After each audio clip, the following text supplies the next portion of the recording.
You have an inner critic, that little voice inside your head that's quick to scold, to worry about things you can't control, generally provides very unhelpful negative commentary, or casts doubts that prevents you from achieving your goals and keeps you in your comfort zone. If you do, you're not alone. Everyone does. During change, that inner critic can be loud, unkind, and cause all kinds of unnecessary stress.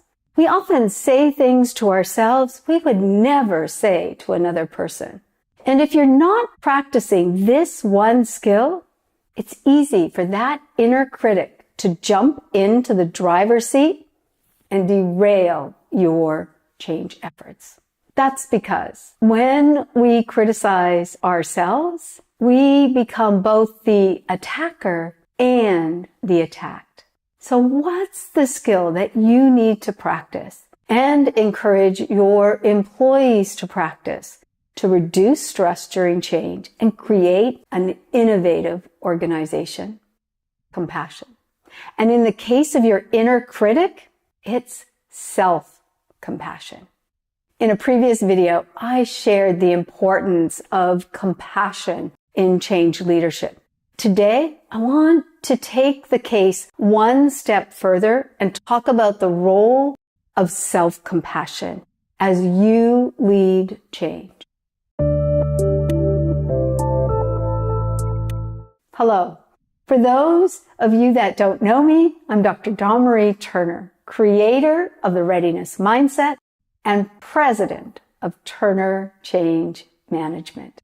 Self-compassion activates one of our built-in safety mechanism, our caregiving system, which automatically has a calming effect. Self-compassion is also not self-pity. When I first introduced self-compassion to my clients and in my stress management for organizational change course, many are skeptical. They think it sounds selfish, or some equate it with self-pity or feeling sorry for themselves. Still, others are concerned that self-compassion lets people off the hook when they don't perform at their best or they mess up. But self-compassion is none of those things. It is, in many ways, the antidote to self-pity, feeling sorry for ourselves, and poor performance. When you practice self-compassion, you can see the situation without all of the harsh judgments and criticisms. That makes the situation less threatening to examine what happened and to create a course of action. A little self-compassion can go a long way towards problem solving. There are 3 core elements to practicing self-compassion. Self-compassion is treating yourself with kindness and understanding when you fall short or encounter difficulties or fail. It's extending to yourself the same compassion you would extend to a friend, a child, a colleague, or anyone else that you care about. If you wouldn't say it to a friend, why would you say it to yourself? Dr. Kristin Neff is one of the leading experts and researchers on self-compassion, and she identified 3 core elements to practicing self-compassion. The first, being kind and caring towards yourself rather than critical. Nobody likes to be criticized. Criticism easily triggers a threat response, which means we are more likely to avoid, deflect, and defend to reduce the threat. It doesn't matter where the criticism comes from or its intent. Criticism is not motivating. Criticism, including self-criticism, weakens us. When we experience criticism, we are less likely to learn from our mistakes. Self-compassion has the opposite effect. When you let go of those harsh judgments, you reduce the stress response. Therefore, you can move beyond feelings of being defeated and out of control. You're willing to explore options, examine what happened, and take corrective action.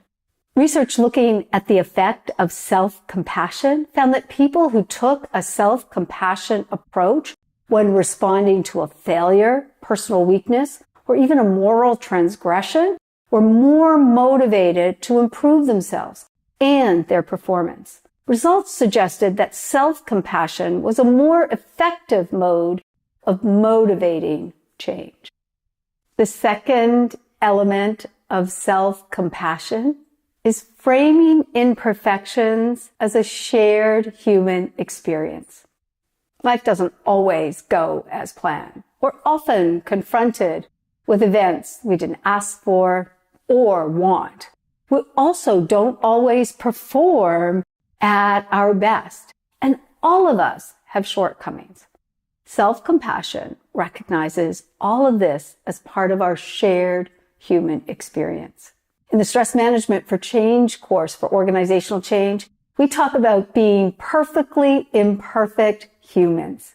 Self-compassion releases you from those feelings of not being good enough, comparing ourselves to others, or focusing on your shortcomings, or feeling like you're always messing up.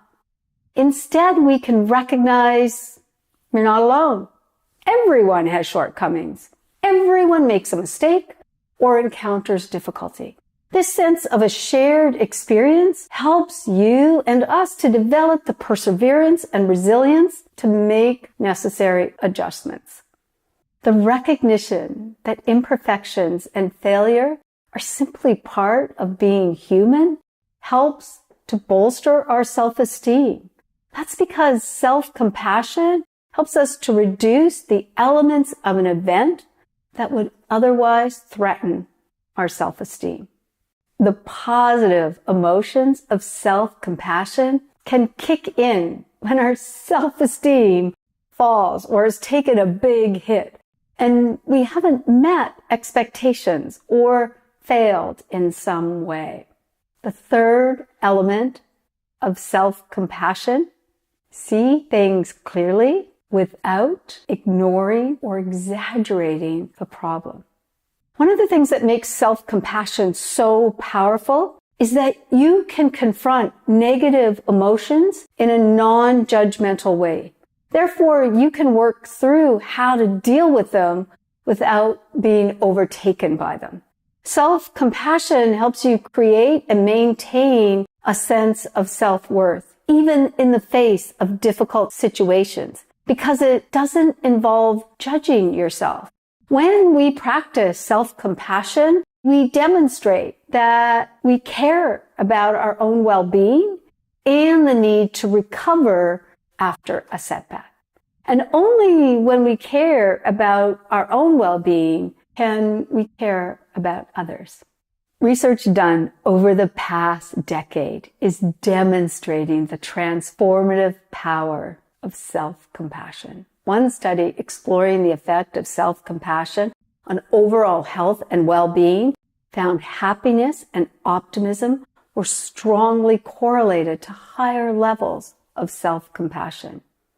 Linda Graham, author of Bouncing Back, states that when we cultivate compassion, including self-compassion, we increase our ability to find a flexible response and improve the conditions for more resilience.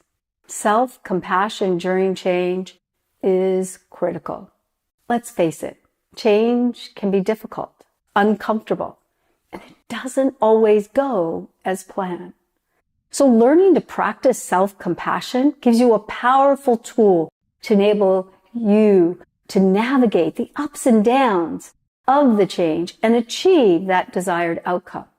As a leader, when you practice self-compassion, you encourage your employees to be more self-compassionate and build their capacity and capability to handle change. Again, in our Stress Management for Change course, we introduce participants to the practice of self-compassion, and we give them new tools to help them develop and use self-compassion to reduce the stress of change. One simple but powerful tool that we give to participants in the course and I teach to and coach leaders on is becoming aware of their language when talking about a shortcoming or experiencing any type of setback or failure. Even one as simple as dropping all your papers on the floor just before you go in to an important meeting. Here's an exercise that you can try to build your capability for self-compassion. Next time you mess up, and we all do, whether it's a minor transgression or something more significant and you're about to criticize yourself, just stop for a minute. Remind yourself that messing up doesn't mean you are any of those things. So instead of saying things like, oh, I'm such an idiot, or clumsy, or unorganized, pick your poison word. Shift your language. Choose words that reflect the situation without judgment. For example, you could say, I wasn't paying attention, or I didn't plan ahead, or I didn't ask enough questions, or I was looking at my phone instead of watching where I was going, or I was in a rush to finish. With a shift in language, you take back control from your inner critic, which allows you to better assess the situation and take corrective action. You can hold yourself accountable without judgment.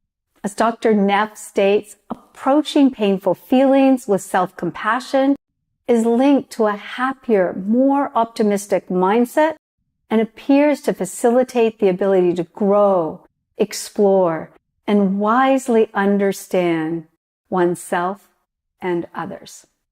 Self-compassion allows you to use change for growth for yourself and for your employees. Let me know if you found this exercise helpful and what you're doing to practice self-compassion in your organization. Thanks for watching. We'll see you soon. Bye for now.